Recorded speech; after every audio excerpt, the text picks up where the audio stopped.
عامل الفيديو ده جاست يعني هو إجابة عشان أنا السؤال ده صراحة سألته كتير يعني، وحسيت إن أنا لو سجلته هيبقى أحسن لي صراحة، بدل ما أنا بعيده الناس كتير. وبرضه عشان يمكن يعني الناس اللي سألتني في السؤال ده زمان أنا إجابتي بقت أحسن بكتير يعني عن إجابتي زمان يعني. ناس كتير بتسأل يعني يعني أنا مش عارف أعمل إيه ومش عارف أروح فين. وده سؤال عامة هو ده يعتبر هو يعني لو هتحط عنوان لاكسبيرينس الجامعة، هو غالبا هو ده السؤال يعني السؤال اللي هو يعني انا مش عارف اروح فين ومش عارف اروح ازاي. ف انا just حبيت ادي يعني اجابتي انا للموضوع ده، عشان انا كان نفسي اسمع الحاجة دي يعني وقتها يعني. وهي فكرة ان انت يعني بشكل مختصر خبط. هو ده مش خبط يعني، طبعا خبط دي ممكن تفهم من ناحيتين، واجس المعنيين حلوين يعني. المعنى الاول وده اللي انا كان قصدي بيه يعني هو ان انت تجرب. يعني كل ما تجرب اكتر يعني انت خصوصا ان انت اول ما تخش الجامعه، انا صراحه ده منظور انا يعني، انت اول لما تخش الجامعه انت بتبقى لحد ما وصلت يعني ليفل اوف ماتشوريتي معقول شويه، يعني اللي هو انت نضجت حبه حلوين. فدلوقتي انت محتاج بقى تبدا تشوف انت مين شويه، عشان معظم الفتره بتاعت ابتدائي واعدادي وثانوي حتى يعني بتبقى sort of stuck في السيستم اللي انت فيه، اللي هو المدرسة او المدرسة يعني، او بشكل ما او اخر يعني. والناس بتقول لك تعمل ايه وهتخش وعندك امتحان وعندك كويز وعندك اكس واي زد، فانت ماشي ورا اللي الناس بتقولك، ماشي ورا اللي اهلك بيقوله لك والكلام ده كله وبس. يعني مش محتاج تفكر في حاجة تانية. بس اول لما تخش الجامعة بيظهر لك كده دلوقتي، فاهم الاكسس بتاع اللي هو اعمل ايه بقى يعني انت دلوقتي محتاج تحدد هتخش كلية ايه وهتخش جامعة ايه وعايز تبقى ايه لما تكبر وهتجيب فلوس منين يعني الأسئلة كلها دي تبدأ تظهر ومحتاج تبدأ تجاوبها. فالناس كتير بتقول طب انا يعني انت مثلا يعني من احد الاجابات اللي الناس بتقولها لك لو انت مثلا سألت حد انا مش عارف اخش مجال ايه مثلا، let's say انت عرفت تحدد مجالك مثلا لسي اس مثلا كمبيوتر ساينس، هتخش كلية حاسبات القاهرة مثلا اي حاجة او اي جامعة عامة اسمها مش تفرق قوي يعني. دلوقتي عايز تحدد التخصص، فلو سألت مثلا حد يعني ازاي اختار التخصص، من الإجابات اللي هو يقولها لك out of the box يعني هي سرش على النت. يعني دي الإجابة السهلة. ولا تلاقي برضو يعني ممكن أهلك يقولها لك وقرايبك يقولها لك برضو، يعني دي الإجابة اللي بحس يعني معظم الناس اللي الجيل القديم هيقولها لك، عشان ما متخيلين الإنترنت يعني. هو طبعا هو الإنترنت فعلا جواه معلومات كتير، بس يعني لأي حد فعلا جرب إن هو يسرش هيحس إن الموضوع بالنسبة له مش كامل يعني. ف اللي انا هقوله لك ان انت يعني صراحة يعني انا بحس ان انت في سنة اولى في الجامعة انت متعرفش حاجة عن نفسك اصلا، انت مش عارف انت عايز ايه يعني انت حتى لو عرفت تستوعب السؤال بتاع انت لو استوعبت فعلا انت عايز تروح فين والكلام ده كله، انت نفسك مش عارف انت يعني لو تقدر يعني انا لو سألتك مثلا انت لو اشتغلت في ده هتبقى مبسوط ولا لا، مش هتعرف تجاوبني اصلا عشان انت متعرفش نفسك كفاية. انا بحس ده صراحة يعني خصوصا في اول الجامعة بيبقى هو ده الكيس بتاع معظمنا يعني. فاللي انا اقدر اقوله لك ان يعني احسن حاجه تعملها جست جرب، اختار مجال، اختار اي حاجه، اي حاجه تيجي اي حاجه سهله توصل لها، اي كورس مثلا انت عندك فيه فاينانشال ايد او كورس لقيته على النت او واحد صاحبك شغال فيه او اي حاجه وابدا فيه. ده اللي انا قصدي بخبط يعني، خبط يعني خش اقعد خبط في اي حاجه، جرب اكس جرب واي جرب، حتى لو ملهمش اي علاقه ببعض، حتى لو ملهمش علاقه بالمجال اللي انت كنت متخيله يعني. خبط عشان بجد انت كل ما تخبط كل ما انت هتشوف الماب اكتر يعني.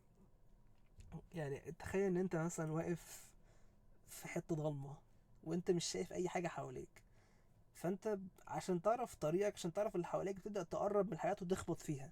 كل ما تخبط في حتة كأنك بتستكشف الحتة دي من الخريطة وتروح مسجلها عندك. انا بحس ان هو ده صراحة يعني هو ده اللي بيحصل سنة اولى في الجامعة، انت واقف في حتة ضلمة ومش شايف اي حاجة حواليك، وكل ما تجرب حاجة انت بتكتشف حتة جديدة من الخريطة تروح مسجلها عندك. فمع الوقت بتعرف انت كشخص ايه اللي انت تحب تشتغل فيه. يعني انت كشخص مثلا جربت ويب ديفلوبمنت مثلا، عجبك فيه اكس وما عجبكش فيه واي، بعد كده فانت دلوقتي انت كده خلصت ديفلوبمنت، يعني عرفت مبادئ فيه ومش عارف ايه. طبعا لما كنت تخبط مش قصدي انت تروح تماستر المجال، يعني ما تروحش تتعلم الحاجه يعني تدحها يعني ما تدحهاش، بس اللي هو يعني خد منها المبادئ اللي تديك يعني لحظة ذوقية عن الشغل فيها عامل ازاي. يعني مثلا ويب ديفلوبمنت مثلا كاكزامبل يعني، خش اتعلم HTML و CSS و جافا سكريبت وتعلم لك اي فريم ورك، رياكت مثلا. وعلى فكرة عشان تتعلم الحاجات دي مش صعب بصراحة، يعني ممكن تعلمها كلها في يعني تعلمها طبعا لما انت تعلمها مش قصدي انت مش لما تعلمها مش قصدي ان انت لازم تمسطرها، بس لازم على الاقل تفهم زي ما بقول يعني تفهم ما يكفي ان انت تعرف تتخيل الشغل في المجال ده شكله عامل ازاي، هو ده انت محتاج تعمله يعني. فانت عملت ده وتعلمت مثلا ان انت بتحب النقط بتاعت اكس وواي وبتحب الزد. لما تيجي بعد كده بقى تخلص وتخش على مجال تاني تجرب مثلا ديتا اناليسيس مثلا، هتلاقي ان انت عندك حاجات مشتركه وحاجات ضد. يعني هتلاقي ان انت مثلا حاجات ديتا اناليسيس مثلا عندك دبليو كي شبه اكس وواي، فانت لقيت ان انت فانت فهمت ان انت بتحب دول اكتر، فبقى عندك مور ايفيدنس، فالعلم بتاعك زاد شويه عن نفسك، اتعلمت عن نفسك اكتر شويه.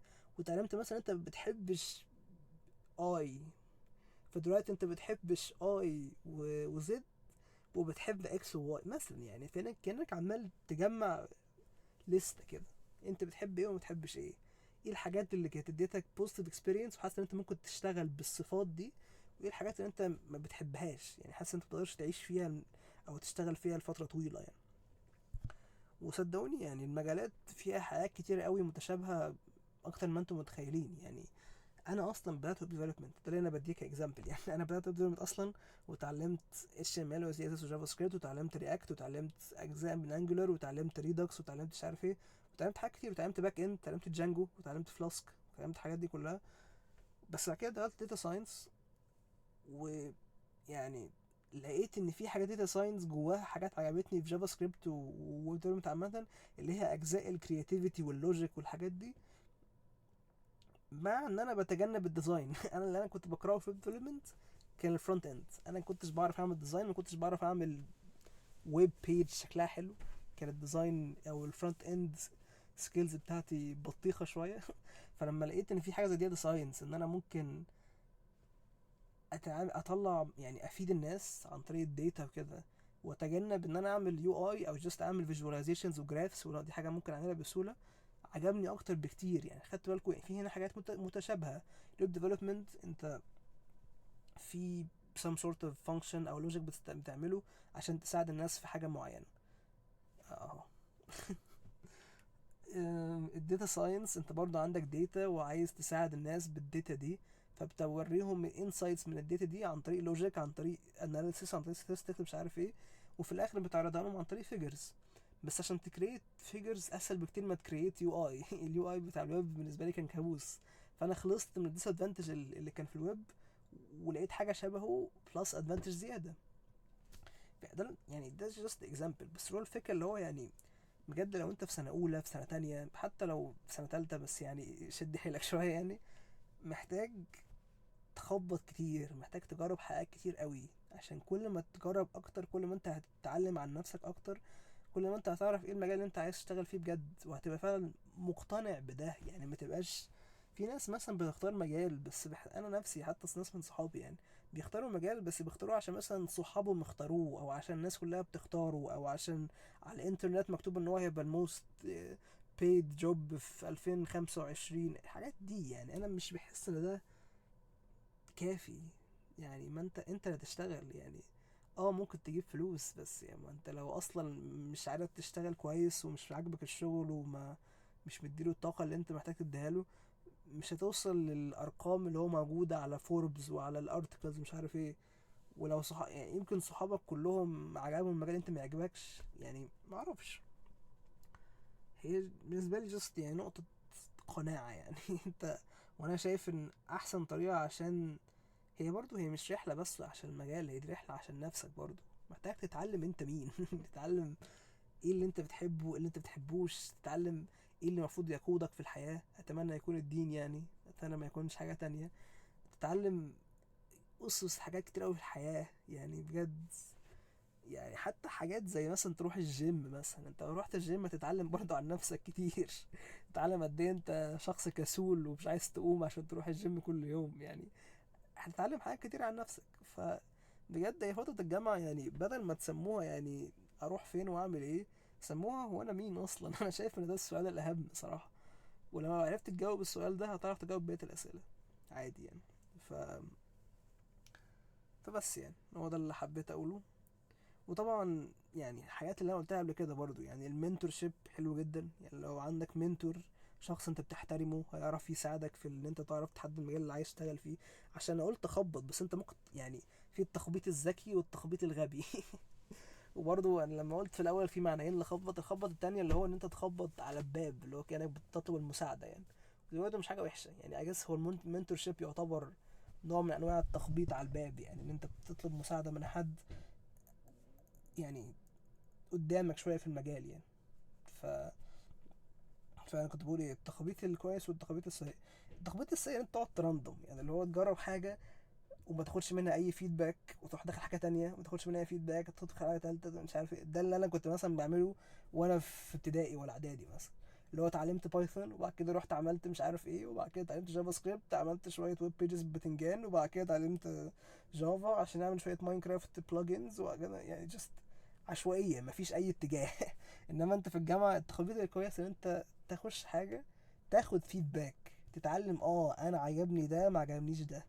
فبعد كده بيست على المعلومات دي هتعرف تعمل ديسيجن الحاجه اللي تخبط فيها اللي بعديها احسن. فتعرف، عارف كانك عمال يعني الطريق، يعني كانك انت عندك ستارتنج بوينت وفي اند بوينت. انت اما تقعد تعمل كده تشخبط كده ومفيش اي اتجاه، يا اما انت لو فعلا خدت فيدباك من كل اكسبيرينس انت دخلت وعملت انالايز لنفسك ايه اللي عجبك. طبعا لما اقول ايه اللي عجبك وايه اللي ما عجبكش، ما ينفعش مثلا ما يعجبكش ان هي صعبه. يعني ده ده كسل. يعني لو انت ما عجبكش مثلا في الويب ديفلوبمنت ان هو صعبه، فانت ما حطيتش فيها جهد كفايه عشان تتعلمها كويس يعني. ده طبعا جست حبيت ازود النقطه دي يعني. بس انت لو بتمشي بيست على فيدباك هتبدا هتقعد تشعبط برضه، بس لو eventually هتوصل للاند بوينت بتاعتك. وده اللي انت عايز تعمله في اقرب وقت، عشان انت لو عرفت تعرف ايه المجال اللي انت عايز تعمله، خصوصا لو عرفت تحدد النقطه دي بدري في الجامعه، يعني سنه تانية او في اخر سنه تانية اول سنه تالتة، ده ادفانتج متخلف. يعني انا اصلا اكبر سبب خليني انا اعرف اجيت اهيد في الاي اي قوي كده ويبقى عندي كل الكورسز وكل الاكسبيرينس دي، ان انا حددت المجال اللي انا عايز اشتغل فيه من سنه تانية. انا حددته بدري، وكنت يعني متاكد ان انا عايز اشتغل فيه، ووجهت كل جهودي في الاتجاه ده، سواء ريسيرش او علم او كورسز او مش عارف ايه. فانا جمعت كميه نوليدج حلوه جدا. عشان في ناس تانية مثلا توصل للكونكلوجن ده، او اصلا تبدا تفكر. يعني في ناس كتير في الجامعه خصوصا يعني الصحبه يا جدعان نقطة مهمة. يعني انت لو اصحابك كلهم في البلالة وبتمشوا نفسكم في الكورسات وبتعدوها كده بالبتنجان ومش عارف ايه، هتفضلوا كده لحد ما تيجي سنة تالتة ولا مشروع التخرج، وبعد كده مش هتصلوا اي نتيجة يعني. فكل ما تفوق بدري كل ما يبقى احسن. فلو انت عرفت توصل معظم الناس بتبقى اللي هو يعني في غفلة يعني، وبعد كده بيجوا عن مثلا قبل مشروع التخرج ولا حاجة يقولوا ده انا هتخرج. ايه ده انا هتخرج؟ طب يلا بقى شوف انا المفروض اشتغل ايه يعني. which is way too late يعني. انت فاتك الموضوع قوي يعني. بس اللي هو يجري ده عشان الصحاب صراحة. انت لو صحابك اللي حواليك مش مهتمين وبيعدوا الكورسات وخلاص، حتى لو يعني خلي بالك ده ممكن يكون صحابك بيجيبوا A بلس بس هم مش مهتمين عادي. يعني انا صراحة يعني لو هبقى صريح معاك، وهو الجامعة الجامعة خصوصا لو انت شخص يعني بتعرف تفبرك وتلم كويس، ودي حاجة أنا اتعلمتها في ستيم كويس يعني، هتعرف تجيب جريدز كويسة عادي من غير ما تذاكر حتى يعني. ممكن يعني إلى حد معين طبعا، مش للآخر يعني، بس إلى حد معين. فكل ما تفوق أحسن، وكل ما تستوعب إن الحاجات دي أهم ومحتاج تحددها بدري، كل ما أنت فعلا هتكسب وقت. والوقت هو أهم حاجة. يعني في الآخر أنت لو معاك سنتين، أوه. حلوة دي. لو معاك سنتين تعمل حاجة او تذاكر الحاجة اللي انت تشتغل فيها قبل ما تتخرج، احسن. ده واي بيتر، احسن بكتير بكتير بكتير من لو انت هتتعلمها في اخر شهرين قبل ما تتخرج. يعني انت لسه في الشهرين دول لسه هتتعلم، هتتعلم ايه؟ انت في السنتين دول هتتعلم وهتغلط وتتعلم وتلاقي منتور وتلاقي انترنشيب ومش عارف. وده اللي انا عملته، ده اللي انا هو ده حرفيا الكيس بتاعتي بالظبط يعني. انا في ناس من اصدقائي برضو لقوا يعني دخلوا برضو في اي وكده، بس دخلوها متأخر. يعني بدأوا مثلا يخشوا في المجال ويتعلموا حاجات زي كده من حتى من سنة تالتة. يعني جست فرق بيني وبينهم نص سنة أو سنة، يعني حاجة مش كبيرة. بس فرق الاكسبيرينس بتاعي فرق كبير جدا، عشان بس الوقت. لو عندك وقت واستفدت منه انت هتروح حتة تانية صراحة يعني. وطبعا يعني تدعي ربنا كتير يعني، يعني أكيد. يعني ادعي ربنا ان هو يهديك للطريق الصح، ويعرف على طول ان الطريق اللي هتمشي فيه اكيد خير. سواء حتى لو انت شايفه شر يعني، ممكن تتحط في بوزيشن انت تختار مجال اللي انا كنتش عايزه بس بعد كده يعجبك. ربنا اللي يعلم يعني، ربنا اللي يعلمك يعني. الا يعلم من خلق وهو اللطيف الخبير. هو عارفك اكتر ما انت عارف نفسك يعني، خصوصا في وقت الجامعه. انت في وقت الجامعه انت مش عارف حاجه اصلا، هو اكيد عارفك احسن يعني. ف يعني ثق في قضاء ربنا يعني وقدر ربنا واسعى يعني. ما تبقاش انت قاعد كده على سريرك قاعد بتلعب ولا قاعد بتتفرج على اليوتيوب ومتخيل ان انت في يوم من الايام هتصحى تعرف انت المفروض تشتغل في ايه. لا يعني، اسعى. السعي بتاعك انت تقعد تخبط، هو ده السعي بتاعك. فبس يعني، اظن مش في حاجة تانية. باي باي.